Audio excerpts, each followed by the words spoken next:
তাকায়, তাহলে কি মালিক আমারে বারবার কবুল হুজুরের সওয়াব দান করবে? আল্লাহর নবী সাল্লাল্লাহু আলাইহি সাল্লাম বলছে, ও সাহাবী, যতবার মার দিকে নেক নজরে তাকাইবা আল্লাহ তাআলা কবুল হুজুরের সওয়াব তোমার আমলনামায় ততবার দান করবে। আর একটু জোরে বলেন সুবহানাল্লাহ। বারবার তাকাইবা, কবুল হুজুরের সওয়াব আল্লাহ তাআলা তোমাকে দান করবে। কই যে কবুল হুজুরের সওয়াব তুমি পাইবা? তুমি যদি হজ্জে বাইতুল্লাহ যাও, হজ্জে বাইতুল্লাহ গেলে এটা লোক দেখানো ইবাদত হইতে পারে, এটা কবুল হইতেও পারে না হইতে পারে, কিন্তু বাপ মার দিকে নেক নজরে তাকাইলে এটার মধ্যে লোক দেখানো হয় না, এটাকে লোক দেখানো ইবাদত হয় না, সাথে সাথে কবুল হুজুরের সওয়াব বান্দার আমলনামায় লিখে দেয়। আর একটু জোরে বলেন সুবহানাল্লাহ। আমাদের একজন রব আছে, তার নাম কি? আর জোরে বলেন তার নাম কি? তার নাম আল্লাহ। তাহলে মালিক বলছে, দেখো বাপ মার খেদমত করবা, এর এক সুন্দর করে আল্লাহ তাআলা কবুল লেখা রাখবে। একজন নওজোয়ান যুবক তার মারে বড় ভালোবাসে, মার সাথে বড় মুহাব্বত আছে। একদিন তার মারে বলে, আম্মা আমি তো আপনার খেদমত করি, আপনি তো আমার প্রতি সন্তুষ্ট, আপনি তো আমারে ভালোবাসেন, মা গো আপনার খেদমত কইরা তো আমি হজ্জে বাইতুল্লাহর সওয়াব পাই, কিন্তু মনের মধ্যে আমার একটা তামান্না, মনের মধ্যে একটা আকাঙ্ক্ষা, ও আম্মা আপনি যদি আমাকে যদি একটু অনুমতি দিতেন তাহলে আমি একটু হজ্জে বাইতুল্লাহ দেখে আসতাম। সুবহানাল্লাহ, সুবহানাল্লাহ বাড়ি গিয়ে কইবেন। আর জোরে বলেন সুবহানাল্লাহ। ও বাবা, জোর কইরাও যদি সুবহানাল্লাহ বলাই এটা আমার জন্য বালা। কই কেমনে বালা? কয় বান্দা সুবহানাল্লাহ বলছো, তোমার সুবহানাল্লাহ বলাইছি, তুমি সুবহানাল্লাহ বইলা যে সওয়াব অর্জন করছো তার আমি পাইছি। সুবহানাল্লাহ।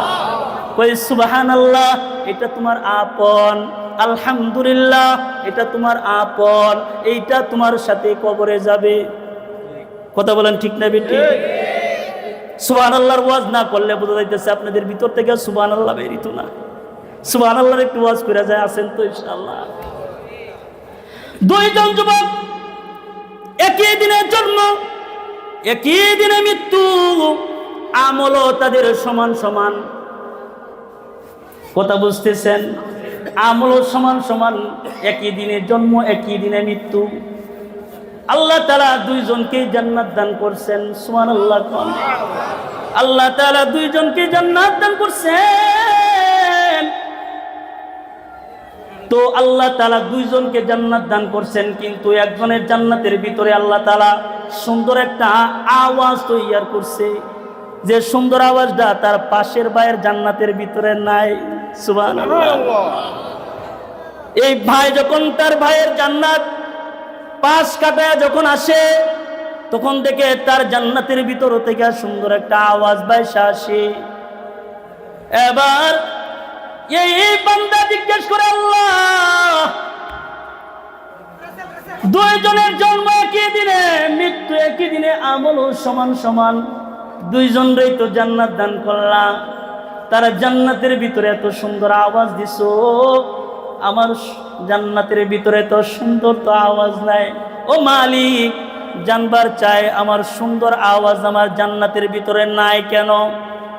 আল্লাহ তাআলা বলেন, বান্দা তারা শুনিয়া রাখো, তার জান্নাতের ভিতরে সমুদ্র আওয়াজ আমি কেন দিছি? তার হায়াতি জিন্দেগিতে সে এমন একটা জায়গার ভিতরে বৈশা ছিল, সে কোনোদিন ভাবে নাই যে তার সুবহানাল্লাহ কইতে হইব, কিন্তু তার মনের অজান্ত থেকে সুবহানাল্লাহ বের হয়ে আসছে। আমি আল্লাহ তাআলা এর বরকতে সুবহানাল্লাহর একটা আওয়াজ আমি তার জান্নাতের ভিতরে খুশবু হিসাবে দিয়া দিছি। নারায়ে তাকবীর, নারায়ে তাকবীর, আল্লাহু আকবার, আল কুরআনের আলো, নারায়ে তাকবীর। তাহলে বলতেছে যে আমি আল্লাহ তাআলার জন্য আমি তারে দান করছি।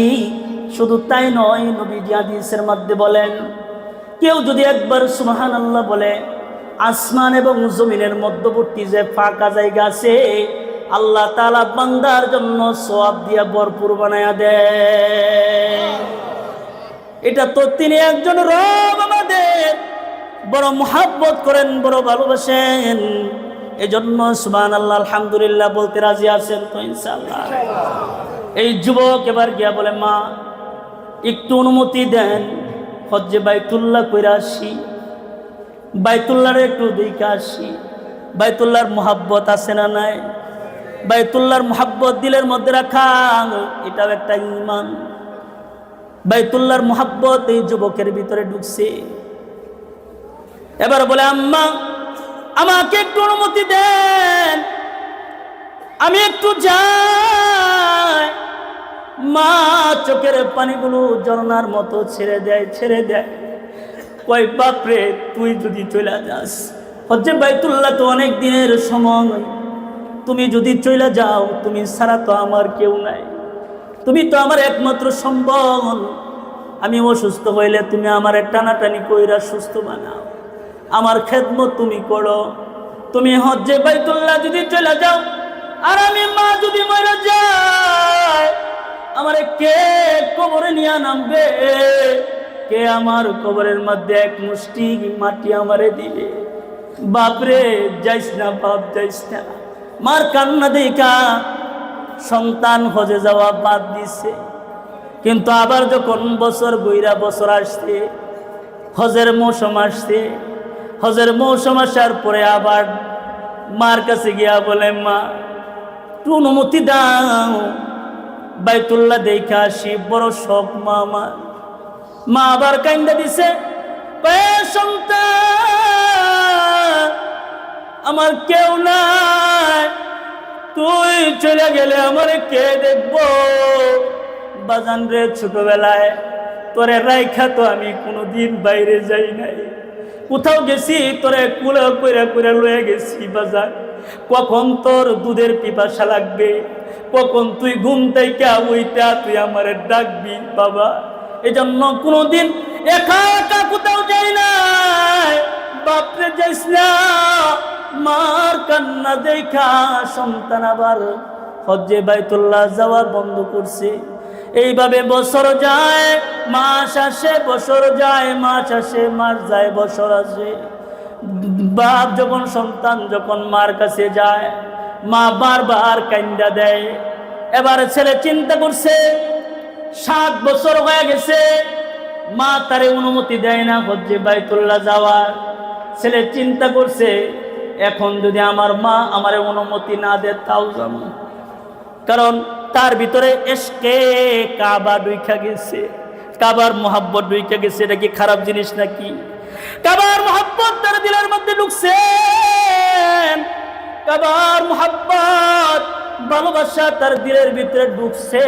দিল থেকে কাবার মোহাব্বত সরে না। একদিক দা মায়ের মোহাব্বত আর একদিক দা কাবার মোহাব্বত। 7 বছরের বেলায় যখন মার কাছে আসছে, মা কয়, সন্তান যাইতে চাসনি বাইতুল্লাহ? কয়, হ মা যাইবার চাই। কই যাইস না আমারে রাইকা। কয়, হজ্জে বাইতুল্লাহ গেলে তো ওইটা কবুল হইতেও পারে, না হইতে পারে। আমি মার দিকে তাকা, প্রত্যেকটা নজরে নজরে আল্লাহ তোরে কবুল হজের সওয়াব দান করবে। ছেলে বয়ান, মায়ের বয়ান আর আজকে শুনে না। কয়, আজকে যত বয়ান করো, কোনো বয়ান আমি শুনবো না। আমি বাইতুল্লাহ যামু, আমি আমার রবের সাথে সাক্ষাৎ করবো। সুবহানাল্লাহ। ছেলে এবার রওনা দিছে। পাহাড়ি পথ, পিচ্ছিল পথ। আমরা তো কোথাও থেকে যদি কোনো সফর আসে, তাহলে কোনো যদি জামাত আসে, তাহলে এই জামাতগুলো যখন আসে, তাদের কাছে খাবার দাবার না থাকলেও দোকান আছে, ঠিক না বেটি?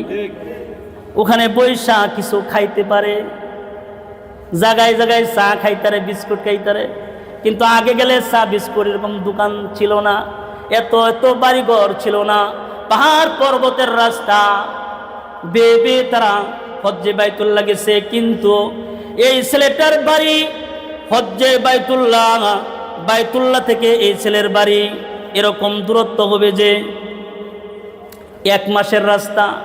সুবহানাল্লাহ, হাইটা হাইটা গেলে 1 মাসের রাস্তা হবে। ছেলে রওনা দিচ্ছে। আগেকার মানুষ যখন হাঁটছে, কোথাও কোনো বাড়িতে জায়গা নিচ্ছে, ওই বাড়িতে ভিতরে কাছারি ঘর থাকতো, ঠিক না বে ঠিক? ওই বাড়িঘরের ভিতরে কাছারি ঘর থাকতো। কাছারি ঘরের মধ্যে যারা মেহমান যাইতো, মেহমান বসাইতো। যদিও আমরা এখন শিক্ষিত সমাজ, আমাদের ভিতরে মানবতা নাই, কিন্তু আগেকার মানুষের ভিতরে মানবতা ছিল, ঠিক না বেটি? যদিও আমরা শিক্ষিত, কিন্তু মানবতা আমাদের ভিতরে এখন নাই। কিন্তু আগেকার জামানার মানুষের মধ্যে মানবতা ছিল, প্রেম ছিল। কেউ গেলে আপ্যায়ন করছে, মেহমানদারি করাইছে। এই ছেলেটা হাঁটতে হাঁটতে এমন এক জায়গায় হাঁটতেছে যেখানে সন্ধ্যা হয়ে গেছে, কোনো ঘর বাড়ি নাই, কিন্তু রাত্রি হয়ে গেছে, কোথায় থাকবে? নজর করে তাকায় দেখে একটা আল্লাহর ঘর দেখা যায়, মসজিদ দেখা যায়। এই ছেলেটা মসজিদে গিয়া ঢুকছে, কিন্তু মসজিদটার উপরটা হইল আপনার ছাটাই দিয়া, একটু আছে আর একটু নাই। আগের মসজিদগুলো কিন্তু এমনই ছিল, কোনো মতে দরজা জানালা আছে যাতে শিয়াল কুকুর না ঢুকতে পারে। এই নওজোয়ান যুবক ছেলেটা ওই মসজিদের মধ্যে গিয়ে ঢুকছে, কিন্তু আশ্চর্য বিষয় হইল অত্র এলাকার মধ্যে একটা চুরি হইছে।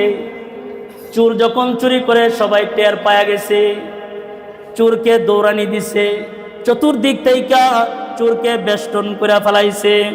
চোর এবার কোনো সিদ্ধান্ত পাইতেছে না, নজর করে তাকায় দেখে আল্লাহর ঘর মসজিদ দেখা যায়।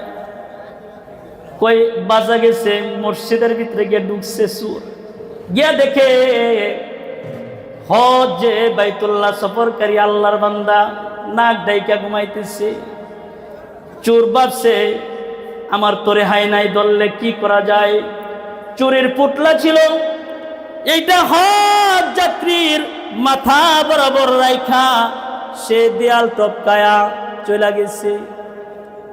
দেয়াল টপকায়া চলে যাওয়ার পরে সবাই দেখছে চোর ওই দিকে ঢুকছে, ওই দিকে ঢুকছে, সবাই ওই দিকে যায়। ঘরের মধ্যে যাইয়া দেখে একজন নাক ডাইকা ঘুমায়। নাক ডাইকা যেহেতু ঘুমাইতেছে, সবাই গিয়া ডাকতেছে। যুবক ছেলে আহাম্মক হয়ে গেছে, ব্যাকল হয়ে গেছে। এত মানুষ দেখা কয় বুঝো না, চুরি কইরা ভালো মানুষ আসবার চাও, চুরি করে মসজিদের ভিতরে ঢুকছো। দইরাই তারে বাঁধছে। সবাই যখন তাকে পিটানোর জন্য প্রস্তুতি নিছে, যখন তাকে মারার সিদ্ধান্ত নিছে, এমন সময় একজন যুবক দাঁড়ায় বলে তারে মাইরো না, তারে আজকে মারলে কালকে তার উপরে যে বিচার অনুষ্ঠিত হবে, সিদ্ধান্ত হবে, এটা হবে না। মারলে তো মইরাও যাইতে পারে, ঠিক না বেঠিক? তাহলে তো তার উপরে বিচার হইল না, কেউ মারছে না। সকাল হইলে সবাই তাকে কাজীর দরবারে নিয়ে গেছে। কাজীর দরবারে যখন গেছে, কাজী সাহেব গিয়া বলে, কাজী সাহেব 1 নাম্বার তো ওই চুরি করছে, এটা তার 1 নাম্বার অপরাধ। 2 নম্বর অপরাধ হইল চুরির মাল সে মসজিদে গিয়া ঢুকছে, মসজিদে নিয়ে রাখছে, এটা তার 2 নম্বর অপরাধ। সুন্দর সুষ্ঠু বিচার করে দেন। কাজী সাহেব বলছেন, যেহেতু চুরি করছে তার হাত কাইটা দাও, আর যেহেতু চুরির মাল মসজিদে নিয়া মসজিদকে নাপাক করছে, এই জন্য তাকে জুতার মালা পরায়া এলাকা ঘুরাও আর মাইকিং করে দাও যে চুরি কইরা কেউ যদি চুরির মাল মসজিদের মধ্যে নিয়ে রাখে তাহলে তাকে এই শাস্তি দেওয়া হবে। তাহলে সবাই শাস্তি দিয়ে চুরি করবে না। কাজের সিদ্ধান্ত মোতাবেক এই ছেলেটারে জুতার মালা পরায়া যখন এলাকায় মাইকিং করতেছে, বলতেছে, ভাইরা তোমরা শোনো, এলাকাবাসী শোনো, এই ছেলেটা 1 নম্বর সে চুরি করছে, 2 নম্বর এই ছেলেটা চুরির মাল মসজিদের মধ্যে রাখছে, এই জন্য জুতার মালা পরায় ঘুরাইতেছি। তোমরা সাবধান হয়ে যাও দেখো। কিন্তু এই নওজোয়ান যুবকটা মা পৃষ্ঠা হাতে গেল, এবার সবাইকে ডেকে বলে, ও এলাকাবাসী, তোমরা যদি আমাকে চোর মনে করো, চুরির মাল মসজিদে রাখছে, এই কথাটা যদি বলো, তাহলে এই কথাটা মিথ্যা হয়ে যাবে। আমাকে তোমরা এই কথাটা বলো না যে আমি চুরি করিয়া, আমি চুরির মাল মসজিদে রাখছি, এই কথাটা বলো না, বরং এটা বলো যে কেউ মা বাবাকে অসন্তুষ্ট কইরা যদি হজ্জে বাইতুল্লাহ যাইবার চায়, দুনিয়াতে তার এই শাস্তি হয়। ঠিক না ঠিক? পাকিস্তানে হযরতে তাকে উসমানী দুই ভাই হজ্জে বাইতুল্লাহ যাইবেন, দুজন হজের পাসপোর্ট করে ফেলছেন, টিকিট কাইটা ফেলাইছেন। হঠাৎ করে দেখে যে বাপ অসুস্থ হয়ে গেছে, এবার হজের টিকিট বাদ দিছে, হজে যায় না।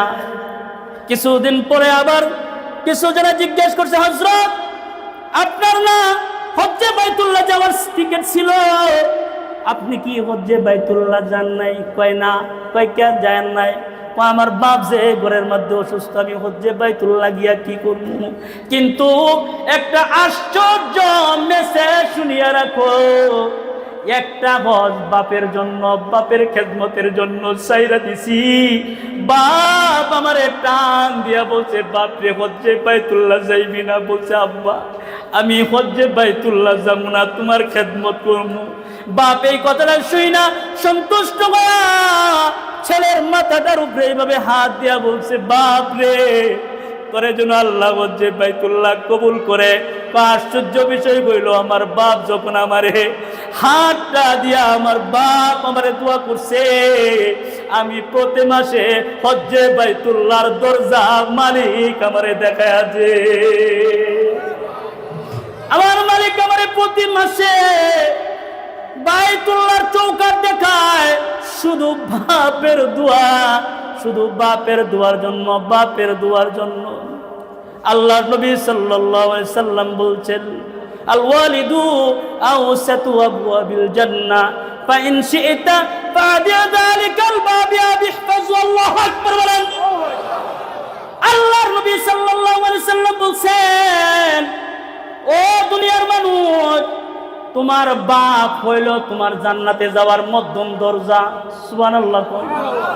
মার ওয়াজ প্রতিদিন বলেন, মার ওয়াজ শুনেন, বাপের ওয়াজ হচ্ছে বাপ নো মা আমাগরে পেটে ধারণ করছে, আমাগরে ভূমিষ্ঠ করছে, দুধ পান করাইছে, কিন্তু এগুলার উপরে একজনের শ্রম আছে, তিনি আমার আব্বা। ঠিক না বেটি? আমার আব্বা, তার এতই আছে, এত কথা বললে কিভাবে আলোচনা করা যায়?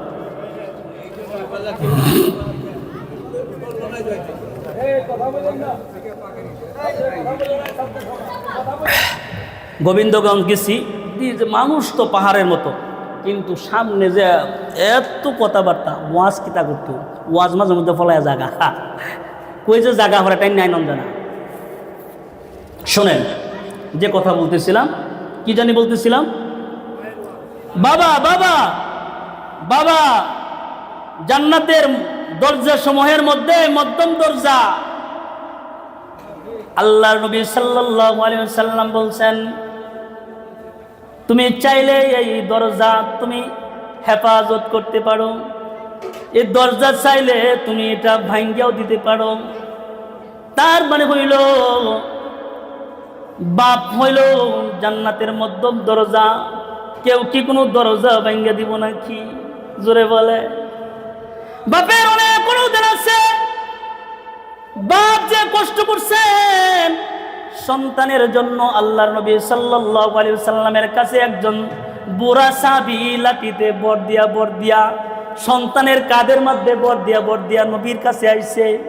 এসে বলে, ইয়া রাসূলুল্লাহ, এই যে ছেলেটা দেখছেন, এই ছেলেটা আমার। এই ছেলেটা যখন দুর্বল ছিল, আমি তখন সবল ছিলাম। ওর পকেটে যখন টাকা ছিল না, আমার পকেটে তখন টাকা ছিল। ও রাসূল, ওই যখন আমার পকেট থেকে টাকা নিত আমি দেখা দেখা খুশি হইতাম। আমার ছেলের হাত আজকে শক্ত হইছে, আঙ্গুল দিয়া টাকা ধরতে পারে, আমি বাপ হিসাবে খুশি হইতাম। সুবহানাল্লাহ। আমি বাপ হিসাবে আমি এটা খুশি হয়ে যেতাম। আমার সন্তান আমার পকেট থেকে টাকা নিতে পারে, আমার সন্তান হাঁটতে পারতো না, আমি আমার সন্তানকে আমার আঙ্গুলের মধ্যে দুইরা দুইরা হাঁটা শিখাইতাম ইয়া রাসূলুল্লাহ। কিন্তু আজকে শেষ সবল, আমি দুর্বল হয়ে গেছি গা, কিন্তু আমার এই সন্তান আমারে দেখে না, আমার জন্য একটা টাকা পর্যন্ত খরচ করতে রাজি না, আমার এই সন্তান আমাকে কিছুই দেয় না। ওগো আল্লাহর রাসূল, আপনার কাছে বিচার দিছি, আপনি বিচার করে দেন। আল্লাহর নবী সাল্লাল্লাহু আলাইহি ওয়াসাল্লাম সাহাবী যুবকরে টান দিয়া কাছে আইনা বলে, আনতা মালুকা লিয়াবিকা, হে সন্তান, আজকে তোমার পকেটে যে টাকা, তোমার এই ব্যবসা বাণিজ্য সম্পদ পাহাড়ের মতো যা কিছু আছে, একটার মালিক তুমিও না, এটা তোমার বাবার মালিক। ঠিক না বেঠিক? এগুলো দিয়া গেছে কে? কে দিছে এগুলো? এগুলো বাপ দিয়া গেছে, বাপের সূত্রে আপনি এটার মালিক। এজন্য নবীজি বলছেন, এগুলোর মালিক তুমি না, এগুলোর মালিক তোমার বাবা। দুনিয়ার এই হায়াতে জিন্দেগিতে বাপ মার সাথে যে মোহাব্বত সন্তানের আছে, এটা কেউ নষ্ট করতে পারে না। কিন্তু একজন মানুষ আছে যে সম্পর্কটা একবারের সাথে সাথে সময় লাগে না, নষ্ট করে দেয়। এটা হলো আমাদের ঘরের বিবি। কথা কোন ঠিক না বেঠিক? মিশা কথা কইছি? মিশা কথা কইছি? একমাত্র ফাটলের ভিতরে ফাটাইতারে ঘরের বউয়ে। আপনার বিবি আপনার যোগ্য কিনা আজকে এটা আপনারা শিখায় যান। শুধু একটা মেসেজ দিন, আপনার ঘরের সন্তানের বউ আছে, সন্তানের বউ আপনার সন্তানের উপযুক্ত কিনা এটাও বলে যান। কিন্তু নওজোয়ান যুবক ভাইরা, তোমাদেরকে বলতেছি, তোমরা যারা নতুন বিবাহ করছো, বাপ মা এখনো তোমাদের কাছে আছে, ঠিক না বেটি? বাপ মা তোমাদের কাছে কিন্তু এখনো আছে। বাপ মাদের প্রতি কদর করো। বাপ মা চলে গেলে কিন্তু বাপ মা পাওয়া যায় না, বউ চলে গেলে বউ পাওয়া যায়, বাপ মা পাওয়া যায় না। ঠিক না বেটি? তাহলে বাপ মার কদর করো, বাপ মার খেদমত করো। হযরত ইসমাঈল আলাইহিস সালাতু ওয়াস সালাম নতুন বিবাহ করছেন, চিঠি লিখছেন। হযরত ইব্রাহিম আলাইহিস সালাতু ওয়াস সালামের কাছে চিঠি লিখছেন। চিঠির মধ্যে লিখছেন, আব্বা নতুন বিবাহ করছি, আপনি আয়েশা একটু দোয়া করে যান। সুবহানাল্লাহ কইতেন না? সুবহানাল্লাহ। একটু দোয়া করে যান, নতুন বিবাহ করছি। আমরাও তো দোয়া বাপ মার কাছ থেকে নিই না, দোয়া নেই বাবার কাছ থেকে, দয়ালের কাছ থেকে, মুর্শিদের কাছ থেকে দোয়া নেই। মাইকটা একবারে বাজে। দোয়া তো আমরা নেই কার কাছ থেকে? বাপ মার কাছ থেকে আমরা দোয়া নিতে রাজি না। কিন্তু আল্লাহ নবী সাল্লাল্লাহু আলাইহি ওয়াসাল্লাম বলছেন, ও দুনিয়ার মানুষ শোনো, পৃথিবীর সমস্ত আমল আল্লাহ তাআলার কাছে সরাসরি পৌঁছায় না, মাঝখানে পর্দা থাকে। সুবহানাল্লাহ বলেন, আর একটু জোরে বলেন। মাঝখানে পর্দা থাকে, কিন্তু দুইটা দোয়া আছে, দুইটা আমল আছে। এই দুইটা ইবাদত কেউ যদি কইরা ফেলায়, এই দোয়ার মাঝে আর আল্লাহর মাঝে মাঝখানে কোনো পর্দা থাকে না। হিজাবুন ইল্লা কাউলুন লা ইলাহা ইল্লাল্লাহ ওয়া দুআউল ওয়ালিদাইন। কই বাপ মা যখন সন্তানের জন্য দুইটা হাত তুইলা দোয়া করে, আল্লাহ আমার সন্তান বড়, আমি তার প্রতি রাজি খুশি, আমার সন্তান বড় আমাকে সন্তুষ্ট রাখে, আমাকে ভালোবাসে, আল্লাহ তুমি আমার সন্তানকে দেখো। এই দোয়াটা আপনারা যদি আপনার বাপ মারে দিয়া যদি কোনোদিন সন্তুষ্ট রাখিয়া করাইতে পারেন, আল্লাহর কসম করে দিব, খেদমত যদি এইভাবে করেন আর দোয়া যদি নিতে পারেন, আল্লাহ তাআলা দুনিয়ার ভিতরে আল্লাহ তাআলা আপনাকে 3টা পুরস্কার দান করবেন।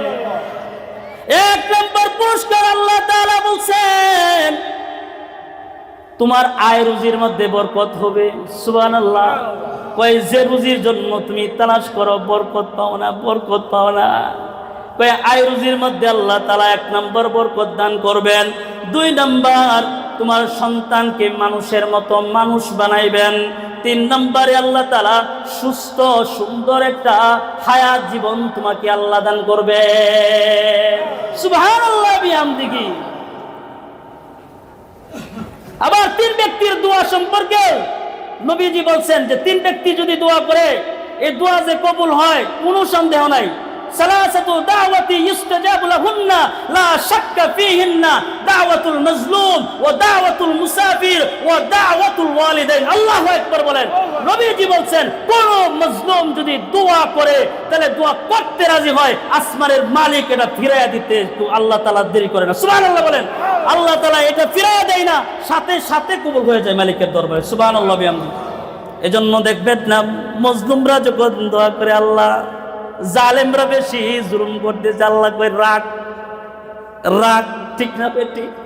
রাগ দেখতেছি আল্লাহ এমন একটা বাতাস দিয়া দেয়, এই বাতাসে এই আবর্জনা গুলো এমনিতেই উড়া যায়। কথা বলেন ঠিক না বেটি? কারণ মজলুম দোয়া করলে এটা আসমানের মালিক ফেরত দেয় না, কবুল হয়ে যায়। আপনারা একজনে জুলুম করতেছে বারবার, আপনি জানতেছেন ওই লোকটারে দেখলেও আপনার ঘৃণা আসে এবং ওই লোকটারে দেখলে আপনার বদদুয়া আসে, ঠিক না বেঠিক? কথা বলেন ঠিক না বেঠিক?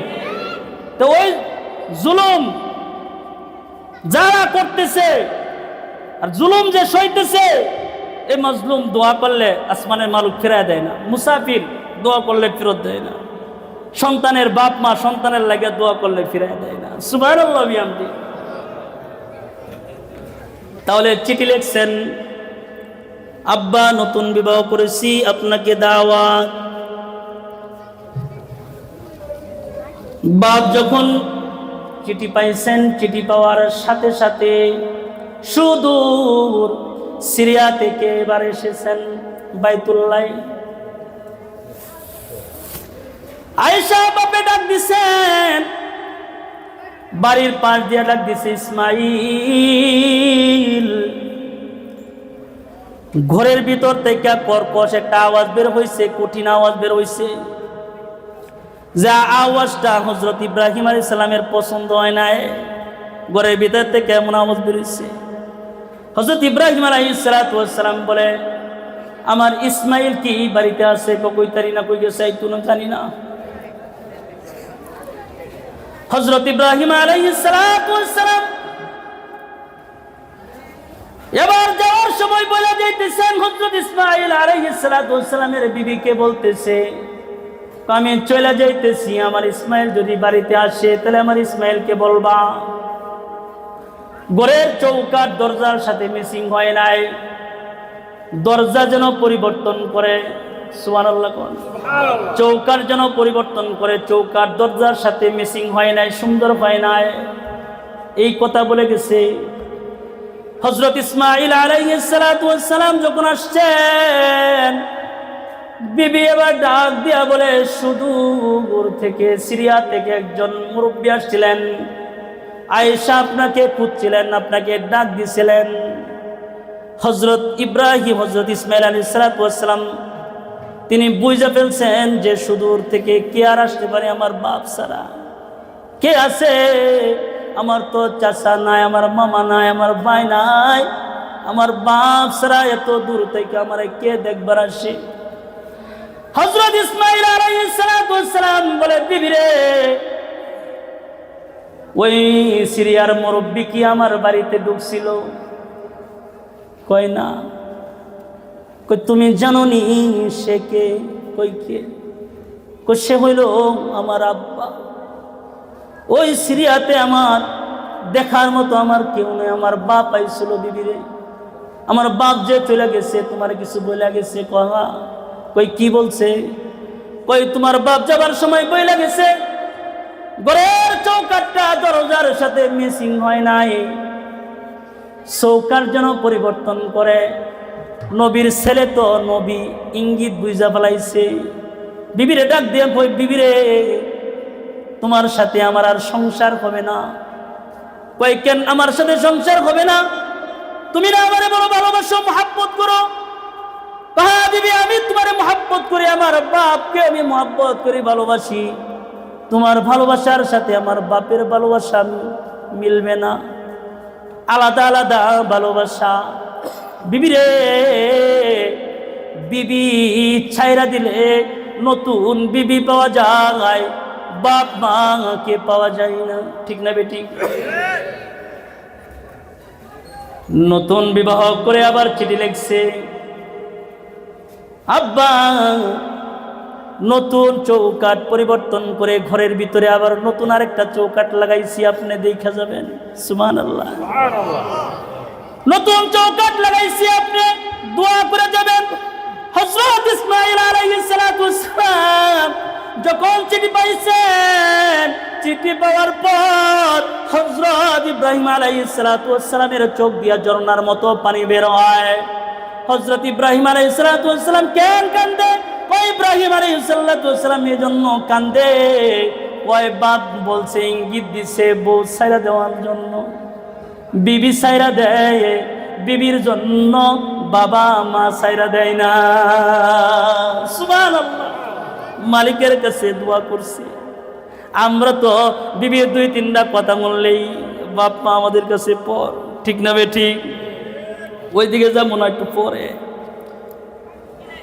তো হযরতে ইব্রাহিম আলাইহিস সালাতু ওয়াস সালাম যখন চিঠি পাইছেন, চিঠি পাওয়ার পরে হযরত ইব্রাহিম আলাইহিস সালাতু ওয়াস সালাম সুদূর সিরিয়া থেকে আবার আসছেন। আয়েশা দরজার সামনে থেকে ডাকতেছে, ইসমাঈল। ডাকটা বড় সুমধুর, সুন্দর একটা ডাক। ঘরের ভিতর থেকে ওই দিনের মতো আর আওয়াজ বের হয় নাই, বের হয়েছে, ঘরে আসুন। সুবহানাল্লাহ। ঘরে আসুন। হযরত ইব্রাহিম আলাইহিস সালাতু ওয়াস সালাম ঘরের মধ্যে গেছে। ঘরের মধ্যে যাওয়ার পরে হযরত ইব্রাহিম আলাইহিস সালাতু ওয়াস সালামকে মেহমান নেওয়াজি করছেন, মেহমানদারি করছেন। সুন্দর একটা বিছানা বিছায়া দিছেন বিশ্রাম নেওয়ার জন্য। হযরত ইব্রাহিম আলাইহিস সালাতু ওয়াস সালাম বিশ্রাম নেওয়ার পরে হযরত ইসমাঈল আলাইহিস সালাতু ওয়াস সালামের বিবির সাথে কথোপকথন হইতেছে। মারে, নতুন সংসার কেমন কাটতেছে? ইসমাঈল আলাইহিস সালাতু ওয়াস সালামের বিবি বলে, আব্বা আসমানের নিচে জমিনের উপরে আমাদের চাইতে সুখী মানুষ মনে হয় আর কেউ নাই। আর একটু জোরে কোন সুবহানাল্লাহ। সুখী মানুষ মনে হয় আর কেউ নাই। আল্লাহ আমাকে রাখছে। হযরত ইব্রাহিম আলাইহিস সালাতু ওয়াস সালাম এই কথা শোনার পরে বড় খুশি হয়ে গেছেন। হযরত ইব্রাহিম আলাইহিস সালাতু ওয়াস সালাম বলে, মারে অনেক দূর থেকে আসছি, আবার চলে যাইতে হবে, কয়েক কিছুদিন আর থাকেন, কিছুক্ষণ থাকলে আপনার সন্তান চলে আসবে, একটু বসেন। কই মারে, মানুষ যত বড় তার দায়িত্ব তত বড়। ঠিক না বেটি? মানুষ যত বড় হয় তার দায়িত্বটা তত বড় হয়। হযরত ইব্রাহিম আলাইহিস সালাতু ওয়াস সালাম ইসমাঈলের বিবিকে রেখে বলে, মারে চলে যাইতেছি, আমার ইসমাঈলের সাথে তো আমার সাক্ষাৎ হইল না। আমার ইসমাঈল যদি বাড়িতে আসে তাহলে ইসমাঈলকে বলবা ঘরের চৌকাটটা বড় দরজার সাথে সুন্দর বানাইছে। এমন চৌকাট ঘরের মধ্যে থাকলে ঘরের সৌন্দর্যতা বাড়িয়া যাবে। ইসমাঈল যেন তার জীবনে আর কোনোদিন এই চৌকাট পরিবর্তন না করে। হযরত ইব্রাহিম আলাইহিস সালাতু ওয়াস সালাম যখন চলে গেছেন, হযরত ইসমাঈল বাড়িতে আসতেন। আসার পরে বলতেছে, সুদূর সিরিয়া থেকে একজন মুরব্বী আগন্তুক এসেছিল, আপনাকে তালাশ করেছিল। হযরত ইসমাঈল আলাইহিস সালাতু ওয়াস সালাম বসা ছিলেন, বসা থেকে উঠা গেছেন, চোখগুলা দুইটা গরম হয়ে গেছে, লাল হয়ে গেছে। আবার নাকি আমার বাপ আসছিল, এ বিবি আমার বাপ যে, তুমি কি জানো সুদূর থেকে যে আমার এই আগন্তুক মুরব্বী এসেছিল, তুমি কি তারে চিনো? কয় না। কয় সে কি আমার ঘরে ঢুকছিল? কয় জি ঢুকছে। কয় তারে তুমি কেমনে পারমিশন দিলা আমার ঘরে ঢুকার? তুমি কেমনে বুঝলা সে আমার আত্মীয় হবে? সুবহানাল্লাহ। কোন তুমি তাকে পারমিশন দিলা ঘরের মধ্যে ঢুকার, তুমি কেমনে বুঝলা এটা আমার আত্মীয় হবে, আমার বড় কাছের মানুষ হবে? কেমনে বুঝো? বিবি তো বড় চালাক বিবি, ধার্মিক বিবি, জ্ঞানী বিবি। বিবি আবার ডাক দিয়া কয়, স্বামী গো, এই পৃথিবীর জমিনে কত মানুষে কত নামে ডাক দেয়, কিন্তু বাপ মা সন্তানকে যে ডাক দেয়, এই ডাক পৃথিবীর কারো ডাকের সাথে মিলে না। ঠিক না বে ঠিক? জায়গা হইতেছে না? আপনারা একটু সামনে দিকে, লা ইলাহা ইল্লাল্লাহ, লা ইলাহা। সামনে আসুন, সামনে আসুন।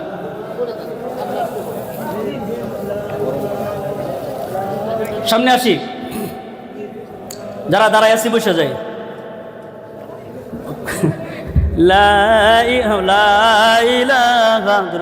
ইল্লাল্লাহ, লা ইলাহা ইল্লাল্লাহ, লা ইলাহা ইল্লাল্লাহ, লা ইলাহা ইল্লাল্লাহ, লা ইলাহা ইল্লাল্লাহ, লা ইলাহা ইল্লাল্লাহ। একটু চা ফাটান।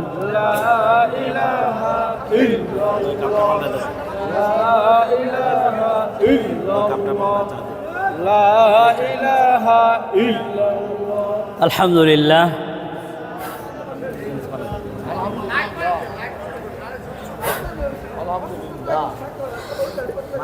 ভাই মাইক সুন্দর রাখবেন। 10 ঘন্টা কথা বলে তো গলা দিত না আমার, কিন্তু এই মাইকে আমার গলা গেছে গা।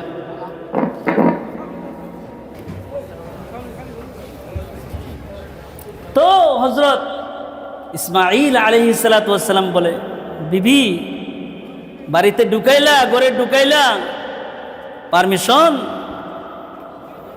বুঝলা কেমনে? না দিয়ে ঢুকাইছ, আমার স্বজন আত্মীয় লাগে। বিবি বলে, এই দুনিয়াতে বাবা মা সন্তানকে যত সুন্দর করে ডাক দেয়, অন্য পৃথিবীর কারো ডাকের সাথে বাপ মার এই ডাক মিলে না। ঠিক না বে ঠিক? আর একটু জোরে বলেন। রাতের বেলা যখন আমি আলোচনা কইরা বাড়ি যাই, আমার বাপ ঘরে থাইকা ডাক দেয়, এমন মিয়া বাড়িতে আইসো নাকি? আমার পায়রা আওয়াজ যে বুঝা ফেলাই আমার সন্তান আইছে। আমার বা ঘর থেকে বের হয়ে আমার কপালের মধ্যে একটা সুমা দে, সুমা দিয়া কয়, রে বাজান, বিবির লগে তো প্রতিদিনই থাকো, আমার সাথে কি একদিন থাকতে পারো না? ওই দিনকার কলিজাটা ফাইটা গেছিল বাপের এই কথাটা, কারণ বাপ আমারে খুঁজছে। কই বুকের মধ্যে তোমারে লয়া কত ঘুমাইছি, আজকে মনটা চাই তোমার লয়ে একটু ঘুমাইতাম। বিবির দরজার মধ্যে টুকা দিয়েছিলাম, বিবির দরজাটা বিবির জানাইছিও না যে আমি আইছি। আমার বাপের লোকের সারাটা রাত কাটাইছি। আমার বাপ এখনো আমার জন্য দোয়া করে। আমার বাপের কোনো হক বাপ মার যা দরকার, হাজত জরুরত যা আছে, আমি পুরা করার চেষ্টা করি। তাহলে এই পৃথিবীর জমিনে বাপের মতো মায়ের মতো ভালোবাসা কেউ দিতে পারে না, এত সুন্দর করে সবাই ডাকতেও পারে না। বিবি আবার ডাক দিয়া বলে, স্বামী হে, এত সুন্দর করে ডাক দিছে, আমি বুঝছি তোমার কোনো কাছের আত্মীয় হবে। সুবহানাল্লাহ। হযরত ইসমাঈল আলাইহিস সালাতু ওয়াস সালাম বিবিরে ডাক দিয়ে কয়, বিবি রে, তুমি জানো নি সুদূর সিরিয়া থেকে কে আমার খোঁজ খবর নিতে আইছে? জানো নি বিবি? এটা কেউ নয় আর কেউ নয়, এটা আমার আব্বা। সুবহানাল্লাহ। আমার আব্বা আমারে দেখবার লাইগা আইছে রে বিবি। এ বিবি, আমার বাপে তোমার কথায় কোনো কষ্ট পেয়েছে? আমার বাপ ঘরের মধ্যে আসছিল, মেহমান নেওয়াজি করছো কিনা? কয় হ্যাঁ। কই যা যা দরকার সব কিছু খেদমত আমি করছি তো আপনার বাবা। এ বিবি রে, আমার বাপ যাওয়ার পরে কি আপনারে কিছু বই লাগেছে? কয় হ্যাঁ। কই কি বই লাগেছে? বই লাগেছে ঘরের চৌকাঠটা দরজার সাথে বড় মানাইছে। এমন চৌকাঠ ঘরের মধ্যে থাকলে, দরজার সাথে থাকলে ঘরের সৌন্দর্য বাড়াইয়া দিবে। তোমার জীবনে আর কোনোদিন যেন তুমি চৌকাঠ না পরিবর্তন করো, এই কথা বই লাগেছে। সুবহানাল্লাহ বলেন। হযরত ইসমাঈল আলাইহিস সালাতু ওয়াস সালাম বলে, বিবি রে, চৌকাঠ পরিবর্তন করতে বলে না, আমার বাপ বই লাগেছে আমি যেন আমার হায়াতি জিন্দেগিতে যেন তোমারে লইয়া সংসার করি। সুবহানাল্লাহ। তাহলে বাপ মার সাথে যখন সুন্দর আচরণ হয়, বাপ মা খুশি হয়ে যায়। রিজার রব্বি বিরজাল ওয়ালিদাইন ওয়া সাকাতুল্লাহি ওয়া সাকাতুল ওয়ালিদাইন। কই বাপ মারে সন্তুষ্ট করবা, আসমানের মালিক সন্তুষ্ট। বাপ মারে নারাজ করবা, আসমানের মালিক নারাজ হয়ে যাবে। এই জন্য বাপ মারে সর্বদা সন্তুষ্ট রাখবা, বাপ মার খেদমত করবা, বাপ মার কথা মতো চলবা, বাপ মা যা বলবে তাই মানবা, বাপ মার অবাধ্য কোনোদিন হবা না। একটা মানুষ যখন বাপ মার কথা মতো তার হায়াতি জিন্দেগি চালায়, এই সন্তান কোনোদিন আউলা জাউলা সন্তান হিসাবে কবুল হয় না। ঠিক না বে ঠিক? তাহলে সন্তান, আমি বলি যে বাপ মার হক বলে আগে, ওই না, বাপ মার হক আগে না, সন্তানের হক আগে। সন্তানের হক যদি বাপ মা পুরা করে, তাহলে এই সন্তান বড় হইয়া তার বাপ মার হকও পুরা করবে। কথা কোন ঠিক না বেটি? আগে সন্তানের হক, তিতা হইলেও সত্যটা বলবো, দুটাই বইলা যামু। আগে সন্তানের হক আদায় করেন, সন্তান বড় হইয়া আপনার হক আদায় করবে। কথা বলেন ঠিক না বেটি? আপনার সন্তান যখন দুনিয়াতে আসে, সিজারে যখন হয়, অনেক সময় বলতেই পারি না যে তার ডাইন কানে আজান, বাম কানে একামত দেওয়ান লাগবো। কথা বলেন ঠিক না বেটি? আনন্দ উল্লাস ফেসবুক লইয়া তাড়াতাড়ি স্ট্যাটাস দেয়, কই প্রথম সন্তানের বাপ হইছি দোয়া করে। কিন্তু ওই দিক থেকে সন্তানের হক নষ্ট হয়েছে। সন্তানের ডাইন কানে আজান নাই, একামত নাই। সন্তান 7 দিনের মাথায় তার জন্য ইসলামী সুন্দর একটা নাম রাখবেন। সন্তানের নাম তো আমরা আওলা জাওলা রাখি। কথা বলেন ঠিক না বেটি? বল্টু সল্টু প্রিন্স দিয়া বইরা রাখি, সন্তানের নাম সুন্দর করে রাখি না। নবীজি সাল্লাল্লাহু আলাইহি হযরত ওমর রাদিয়াল্লাহু তাআলা আনহুর কাছে এক ব্যক্তি আয়েশা বলে, ও খলিফাতুল মুসলিমিন, এই যে দেখতেছেন এটা আমার সন্তান, আমার এই সন্তান আমার হক আদায় করে না, বিচার করে দেন। হযরত খলিফাতুল মুসলিমিন হযরত ওমর বলেন, ও ভাই, তোমার হক এ সন্তান আদায় করে না। কয় না। কয় তোমার সন্তানের নাম কি রাখছ? কয় জুল। কি নাম? জুন। আমরা জুয়েল রাখি না? সন্তানের নাম রাখছে জুন, নাম রাখছে। খলিফাতুল মুসলিমিন হযরত ওমর রাদিয়াল্লাহু তাআলা বলে, জন্মের পরে তার একটা ইসলামিক নাম রাখা আপনার উপরে দায়িত্ব ছিল, কর্তব্য ছিল, হক ছিল সন্তানের। আপনি আপনার সন্তানের হক নষ্ট করছেন। এমন নষ্টকারী হক নষ্ট কইরা আপনি বাপের হক সন্তানের কাছ থেকে আশা করেন, এটা বোকামি ছাড়া কিছু না। ঠিক তবে ঠিক? সন্তানের হক তো আদায় করছি না, সন্তানের হক না আদায় কইরা নিজের হক লয়ে দৌড়াই। আগে সন্তানের হক আদায় করেন। সন্তানের আকিকা আছে, আকিকা করেন। সন্তানের তো আকিকা কত দূরে করে না। অনেক কি তো আমরা আছি যে আমাদের আকিকাই নেই। ঠিক না বেঠিক? বড় হওয়ার পরে মা সালা নিয়ে আসে, হুজুর আকিকা দম যাইব, আমাদের এলানা 14 গোষ্ঠী দম যাইব, দিতে পারেন। তাহলে 1 নম্বর হইল, আপনি যদি সন্তানের কাছ থেকে আপনি যদি হক নিবার চান, তার কাছ থেকে যদি খেদমত নিবার চান, তাহলে 1 নম্বর শর্ত হইল সন্তানকে আলেম বানাইতে হবে। ঠিক না বেটি? জোরে বলেন। পৃথিবীর জগতে যাইবেন দেখবেন কোন বৃদ্ধাশ্রমে আলেমের বাপ মানায়, সব যা আছে ব্যারিস্টার, উকিল, এমপি, মন্ত্রীদের বাপ মা বৃদ্ধাশ্রমে আছে। কথা বলেন ঠিক না বেঠিক? তাদের বাপ মা বৃদ্ধাশ্রমে, আলেমুল আমাদের বাপ মা বৃদ্ধাশ্রমে থাকে না। কারণ আমরা ভয় পাই, কারণ জান্নাত নিয়া এক জায়গায় বন্ধ করে জান্নাত তালাশ করবো, পশ্চিম কালেও এই জান্নাত খুঁজে আমরা পাবো না। কথা বলেন ঠিক না বেঠিক? পাওয়া যাবে? তাহলে সন্তানকে আলেম বানান। 4 প্রকারের মা বাপ বিনা হিসাবে আল্লাহর জান্নাতে যাবে। সুবহানাল্লাহ। কয় প্রকারের? 4 প্রকারের মানুষ, 4 প্রকারের বাপ মা বিনা হিসাবে আল্লাহ তাআলার জান্নাতে যাবে। 1 নাম্বার, যে বাপ মার সন্তান আল্লাহর দ্বীনের জন্য শহীদ হয়েছে। সুবহানাল্লাহ। যে শহীদের মা হইছে, শহীদের বাপ হইছে, তারা সরাসরি আল্লাহর জান্নাতে গিয়া প্রবেশ করবে। সুবহানাল্লাহ। শহীদের মা যারা হবে তারা বিনা হিসেবে আল্লাহর জান্নাত পাবে। একটা সাহাবীর নাম হলো হারেস সাহাবী, ছোট্ট একটা সাহাবী।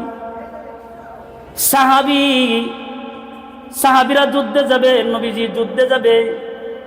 ছোট্ট এই হারেস সাহাবী আয়েশা নবীজির কাছে অনুমতি নাই, কোন নবী আপনি আমার অনুমতি দেন, আমি আপনার সাথে যুদ্ধে যাব। সুবহানাল্লাহ। সাহাবীরা দাঁড় করাইছে, সাহাবী আর সাহাবীর তলোয়ার সমান সমান। আল্লাহু আকবার বলে। আমাদের এখন বর্তমান যে সময়টা, রিভলভার আর রাইফেল আর পিস্তলের যে জঞ্জনানি, এই সময় আমাদের সোনার ছেলেরা, ভার্সিটির ছেলেরা, তারা যে পরিমাণ রান্দা নিয়ে বের হয়, আগেকার জমানার রান্দাটা কেমন ছিল? কথা বলেন ঠিক না বেঠিক? আমাদের সোনার ছেলেরা এখন কিন্তু রান্দা নিয়ে বের হয়, বড় ছোট ছোট রান্দা না, বড় বড় রান্দা। ঠিক না বেঠিক? বড় বড় রান্দা বের হয়। তাহলে আগেকার জমানায় রান্দাগুলো কেমন ছিল? সাহাবীরা দাঁড় করাইছে, সাহাবী এবং রান্দা একবারে সমান সমান। নবীজি সাল্লাল্লাহু আলাইহি সাল্লাম বলে, আল্লাহর রাসূল আপনি আমারে অনুমতি দেন, আমি যুদ্ধে যাবো। নবীজি চুপ হয়ে গেছেন, কোনো কথা বলেন না। এক সাহাবী বলে, আল্লাহর নবী যেহেতু চুপ রয়েছেন, যাওয়ার অনুমতি দিয়েছেন। সুবহানাল্লাহ। সাহাবী, ছোট সাহাবী বলে, ওগো আল্লাহর রাসূল আপনি আমাকে অনুমতি দেন, আমি শহীদ হব, আমি ইসলামের জন্য জান কুরবান করব। সুবহানাল্লাহ। আমি আপনার দ্বীনের জন্য রক্ত দিব। আল্লাহর রাসূল আপনি আমারে অনুমতি দেন। আল্লাহর নবী সাল্লাল্লাহু আলাইহি সাল্লাম চুপ, কোনো কথা বলে না। সাহাবী একজন বলে, কই নবী যেহেতু চুপ, অনুমতি দিছে, যাও যুদ্ধে যাও। আল্লাহর নবী সাল্লাল্লাহু আলাইহি সাল্লামের এই হারেস সাহাবী যুদ্ধের ময়দানে নেমে গেছেন। যুদ্ধের ময়দানে তরবারি ঘুরাইতেছেন, কেউ কথা বলবেন না। সাহাবী তো আর রান্দা তো, তরবারি তো সমান সমান। সাহাবী এইরকম ভাবে তরবারি ঘুরাইতেছেন। তরবারি যখন ঘুরাইতেছেন, তরবারি তার পায়ের মধ্যে গিয়া লাইগা রক্ত স্রোতের মতো বের হইতে হইতে সাহাবী শাহাদত বরণ করে।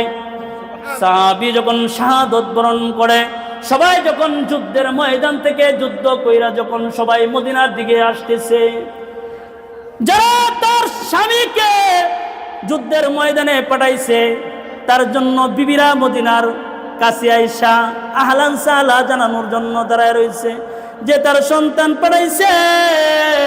জনম দুঃখিনী মা সন্তানের জন্য দাঁড়ায় রয়েছে যে ভাই যুদ্ধের ময়দানে গেছে, বোন তাকে আহলান সাহলান জানানোর জন্য, বোন তার জন্য মদিনার বাইরে এসে অপেক্ষা করতেছে। সবাই সবার জন্য অপেক্ষা করতেছে, কিন্তু সবাই আসতেছে। একজন সাহাবী, এই হারেস সাহাবীর আম্মা ওই জায়গায় দাঁড়ায় রয়েছে। উম্মে হারেসা দাঁড়ায় বলতেছে, সবাই যখন আসতেছে, গাজীর মালা পইরা পইরা আসতেছে, সবাইকে ইস্তেকবাল জানাইতেছে, সবাইকে আহলান সাহলা জানাইতেছে, সবার খোঁজ খবর নিতেছে, কে শহীদ হয়েছে, কে গাজীর মালা পইরা আসছে। এত কথা বাবারি বাবা, আল্লাহু আকবার। তাই সাহাবী বলতেছে, শুনো শুনো শুনো। সাহাবীর মা বৈশা রইছে, সাহাবীর মাও বৈশা আছে, সবাই সবার খবর শুনতেছেন।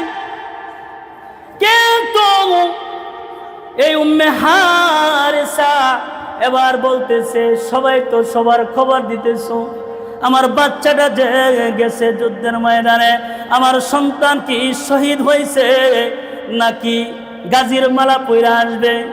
একজন সাহাবী বলে, তোমার সন্তান তো যুদ্ধের ময়দানে শহীদ হয়ে গেছে। সুবহানাল্লাহ। এক সাহাবী বলে, তোমার সন্তান তো আল্লাহর দ্বীনের জন্য শহীদ হয়ে গেছে। আরেকজন বলে, ও উম্মে হারেসা, তোমার সন্তান শহীদ হয় নাই, তোমার সন্তান নিজে নিজে তলোয়ার ঘুরায়া তরবারির আঘাতে তোমার সন্তান নিজে নিজে মরছে, তার মানে আত্মহত্যা হিসাবে বিবেচিত হয়েছে, আত্মহত্যা করছে এইভাবে বলতেছে। কিন্তু উম্মে হারেসা তিনি তো মায়ের মনের মধ্যে বড় ব্যথা লাগা গেছে। মা এবার উম্মে হারেসা এবার নবীজির কাছে গেছেন। নবীজির কাছে গিয়ে বলে, আল্লাহর নবী, কেউ বলে আমার সন্তান শহীদ হয়েছে, কেউ বলে আমার সন্তান আত্মহত্যা করেছে। আল্লাহর নবী, আমি এত শব্দ বুঝি না, ও আল্লাহর নবী, আমি জানবার চাই আমার সন্তান শহীদ হয়েছে নাকি আমার সন্তান নিজে নিজে আত্মহত্যা করেছে। এটা আল্লাহর কাছে বিবেচিত হয়েছে, আমি জানবার চাই আমার সন্তান কি আল্লাহ তাআলার কাছে শহীদি হিসাবে কবুল হয়েছে কিনা জানবার চাই। আল্লাহর নবী সাল্লাল্লাহু আলাইহি ওয়াসাল্লাম চুপ হয়ে গেছেন। আল্লাহর নবী কোনো কথা বলে না। উম্মে হারেসা বলল, আল্লাহর নবী, আপনি যদি না বলেন তাহলে আমি কিন্তু এখানে গড়ায়া কান্নু, জনমের কান্না কান্নু। এমন সন্তান পেটে ধরছিলাম, এমন সন্তান লালন করছিলাম যে সন্তান দ্বারা আমার জান্নাত খুলে নাই, দরজা আমার খুলে নাই। এমন সন্তান আমার পেটে ধরছিলাম, আফসোসের একটা কান্না আমি কানবো। আল্লাহর নবী, আপনি বলেন আমার সন্তান কি শহীদ হয়েছে নাকি আত্মহত্যা হিসাবে বিবেচিত হয়েছে?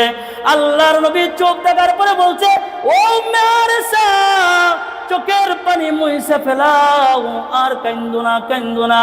তোমার ছেলে তো আল্লাহ তাআলার কাছে তো শহীদ হিসাবে বিবেচিত হয়েছে, সে তো আল্লাহর জান্নাতে চলে গেছে, সে তো আল্লাহর একটা জান্নাতের ভিতরে যায় নাই, আল্লাহর অসংখ্য জান্নাতের মালিকানা নিয়ে আল্লাহর জান্নাতে বসে আছে। এই উম্মে হারেসা এবার বলে, আল্লাহর নবী, এই যে চোখের পানি মুছে ফেললাম, আমি আর কোনোদিন কাঁদবো না, কারণ আমি জানি আমার সন্তান আল্লাহর জন্য জীবন দিয়েছে, দ্বীনের জন্য জীবন দিয়েছে। আল্লাহ তাআলার কাছে শহীদের মা হিসাবে বিবেচিত হয়েছে গো আল্লাহর রাসূল, আর কিছু চাই না। চোখের পানি মুছে ফেললাম, বাড়িতে যাইতেছি গা। সুবহানাল্লাহ বিহামদিহি। এক নাম্বার বিনা হিসাবে জান্নাতে যাবে, এক নাম্বার শহীদের মা বাবা। দুই নাম্বার যারা সন্তানকে কোরআন শিখাইছে, যারা সন্তানকে আলেম বানাইছে, এই আলেমের বাপ মা বিনা হিসাবে আল্লাহর জান্নাতে যাবে। সুবহানাল্লাহ বলেন। তো নিজের সন্তানের কাছ থেকে যদি আপনি খেদমত আশা করেন, যদি হক আদায় করার চেষ্টা করেন, তাহলে আগে সন্তানের হক আপনাদের আদায় করতে হবে, ঠিক না বেশি? সন্তানের পাওনা আগে নিজেরা পাওনা মিটাবেন, তারপরে সন্তান আপনাদের পাওনা মিটাবে। আল্লাহ তাআলা আমাদেরকে এই যা কিছু বলছি আমাদের প্রত্যেককে আমল করবার তৌফিক দান করুক। সকলে বলেন আমিন সুম্মা আমিন। ওয়া আখিরু দাওয়ানা আলহামদুলিল্লাহি রাব্বিল আলামিন। আসসালামু আলাইকুম ওয়া রাহমাতুল্লাহি ওয়া বারাকাতুহু।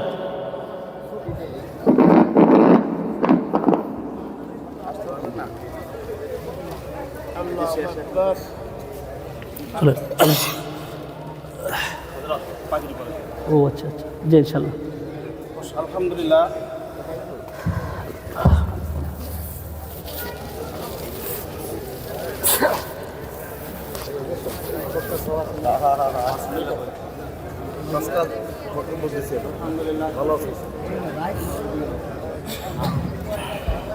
আলহামদুলিল্লাহ, সুম্মা আলহামদুলিল্লাহ।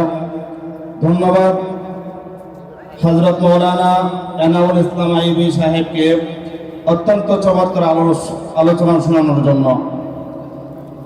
আলহামদুলিল্লাহ, আমাদের সামনে উপস্থিত আছেন আজকের এই মাহফিলের প্রধান অতিথি আলহাজ সৈয়দ জহির আহসান জাহিদ ভাই আমাদের এখানে উপস্থিত আছেন। ওনার পক্ষ থেকে সকলকে মোবারকবাদ। উনি আপনাদের সকলের কাছে দোয়া চেয়েছেন, ওনার পক্ষ থেকে আমি দোয়া চাচ্ছি। উনি একটু অসুস্থ, ওনার জন্য দোয়া করবেন। বিশেষ করে ওনার একটি ছেলে অসুস্থ, নাম ইব্রাহিম, আল্লাহ পাক যেন তাকে সুস্থ করেন, সকলে বলে আমিন। এবং ওনার ওয়াইফ, উনি ক্যান্সারের রোগী, আল্লাহ পাক যেন তাকেও সুস্থ করে, সকলে বলে আমিন। ওনার পক্ষ থেকে সকলের প্রতি সালাম রইল। এই পর্যায়ে অত্যন্ত গুরুত্বপূর্ণ আলোচনা পেশ করবেন আপনাদের দোহারের গৌরব হাফেজ কারি আব্দুল্লাহ দোহারি সাহেব। ওনার বক্তব্যের আগে এবছর আমাদের মাদ্রাসা থেকে 4 জন হাফেজ কোরআন হয়েছেন, সকলে বলে আলহামদুলিল্লাহ। আমাদের এখান থেকে যারা শুরু থেকে শেষ পর্যন্ত সবক করে শুধুমাত্র তাদেরকে পাগড়ি দেওয়া হয়, যারা অন্য জায়গা থেকে এখানে এসে শোনা তাদেরকে পাগড়ি দেওয়া হয় না। আলহামদুলিল্লাহ, আমাদের এখানে ওনারা শুরু থেকে শেষ পর্যন্ত পড়েছেন, তাদেরকে এখন পাগড়ি পরিধান করানো হবে। এই পর্যায়ে পাগড়ি গ্রহণ করবেন হাফেজ মোহাম্মদ মাসুম, হাফেজ মোহাম্মদ মাসুম বিল্লাহ মোহন সাহেব। ওনাকে পাগড়ি পরিধান করবেন আমাদের প্রথম বক্তা মৌলানা ইসলাম আইয়ুবী সাহেব।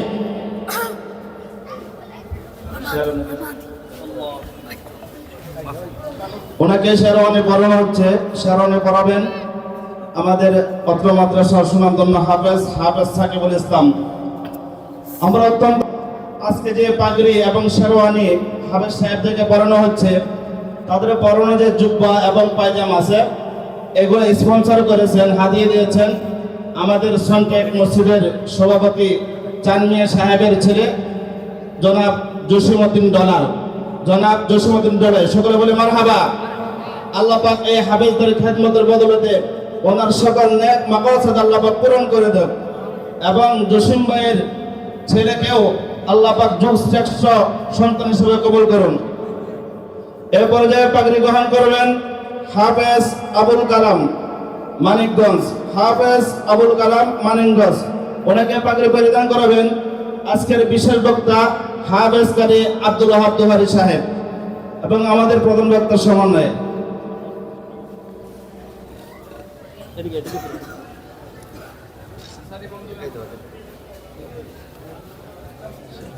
ওনাকে শেরওয়ানি পরিধান করাবেন আমাদের মাদ্রাসার প্রধান হাফেজ সাকিবুল ইসলাম এবং আমাদের অত্যন্ত শ্রদ্ধাভাজন জনাব ইলিয়াস হোসেন জজ সাহেব।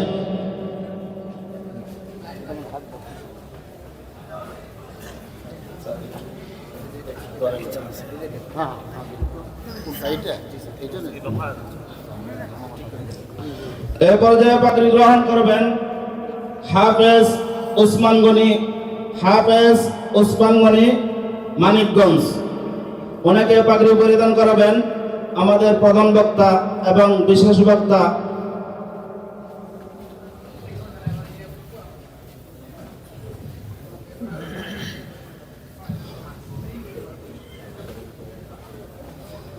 এবং ওনাকে শেরওয়ানি পরিধান করাবেন মুফতি সাইফুল ইসলাম এবং মৌলানা রবিউল ইসলাম সাহেব।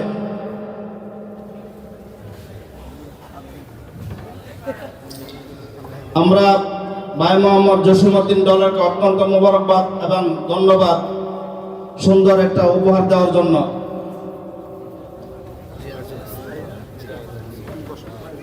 এই পর্যায়ে পাগড়ি গ্রহণ করবেন হাফেজ হুজাইবা চরকুসাই। ওনাকে পাগড়ি পরিধান করবেন আমাদের বিশেষ বক্তা এবং প্রধান বক্তা এবং অন্যান্য উলামায়ে কেরাম।